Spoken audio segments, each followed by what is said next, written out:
So everyone knows, Aya, that in the 19th century and well into the 20th century, that rape laws were hardly enforced, that cops looked the other way, that they didn't take women seriously who were raped, that judges didn't take seriously women's complaints, that women had no recourse generally if they were raped, and it was a thoroughly patriarchal system that was rape culture.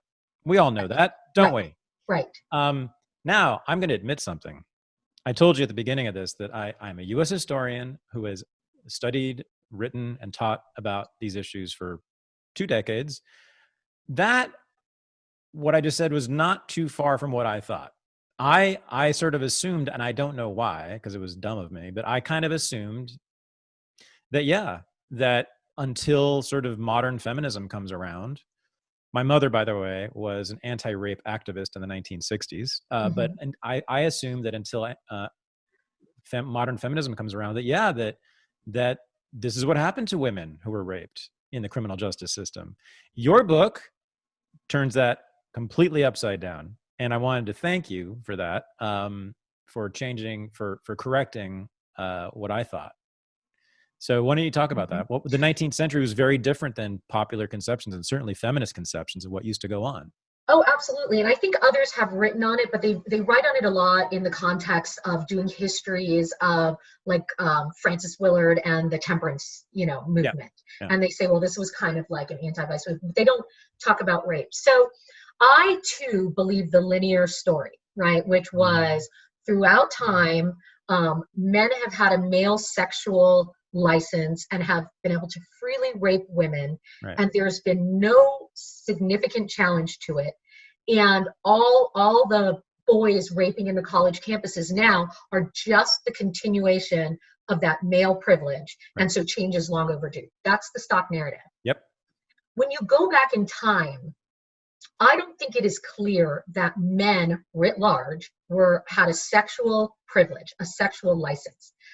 The thing that had a sexual privilege that is very clear is marriage. Marriage had a sexual privilege, right? So many of these laws were meant, yes, maybe to punish rapists and maybe to do this and that, but they were really meant to confine sex into marriage Right. and make sure that it didn't spill out of that. And so within that, you had rape offenses. You also had adultery and fornication offenses. And adultery and fornication offenses could be brought against men, but they also could be brought against women Very often, in fact. very often. And Yes. one of the defenses that women had was rape, right? Okay. So then you have these archaic rape rules, which are awful. I mean, today we hear them, we think awful. So you couldn't claim rape unless you had corroboration, right? What did corroboration have to be? An eyewitness? Well, nobody's going to eyewitness a rape. So typically corroboration was you had to be beat. You had to be beaten in order to have the rape corroboration. Then you needed to make a fresh complaint. If it was a few weeks old, forget it. You couldn't bring it in. Promiscuity was, a defense, Mhm. and you needed to show that you resisted to the utmost. So we look at all these and we go, oh my God, the past law was so sexist it hated women. Well, one of the readings on this, like, hard to prove rape was that it was a way to make sure that women couldn't use a rape claim as a defense in fornication cases. So it was really an anti-defendant in these, marital sex policing set of Mhm. rules. Mhm. Now, did it also have the effect, these legal rules, of privileging certain men who were accused of rape? Yeah, probably it did. Um, but on the other hand, what you see in history is juries and prosecutors had no problem prosecuting certain men for rape. Right. So low class men, working men, men who were known as slovenly drunkards in the neighborhood, men Mhm. who used violence, men who raped children, and of course, infamously black men. Yeah. So what you see then is this policing of sex that's quite robust, and licensing certain people to engage in sex and rape, and other people not to. So it's not this linear story of like rape is never taken seriously. We have a massive sort of sex policing system going on in the late 18th and early, late 1800s and early 1900s. Right. Yeah. So yeah, you chalk this up in part to Puritanism, which I thought was brilliant and completely correct. And also Victorianism. So, the 19th century is kind of when Puritanism is kind of morphing into Victorianism. So well, people misunderstand Puritanism in so many ways. And one of them is that they often think it only afflicts women or affects women. But Puritanism in its sexual components, Puritans are anti-sex, period, outside of marriage. They don't care who's having it. They don't like it.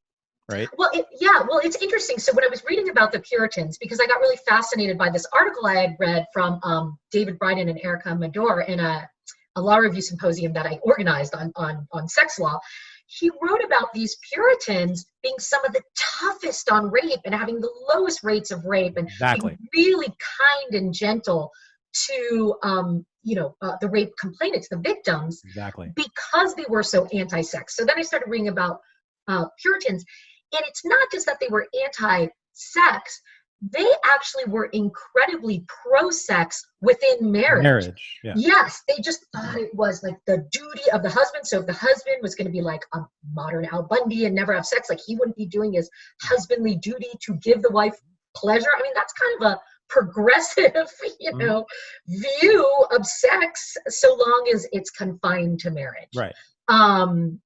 So what's interesting is they were also a highly patriarchal society with extreme oppression of women, but they were also an incredibly rape intolerant society. This is what people don't understand. Right. Yeah. So this idea that patriarchy and rape tolerance is the key, it's not true. I mean, why did rape remain a capital offense for so long?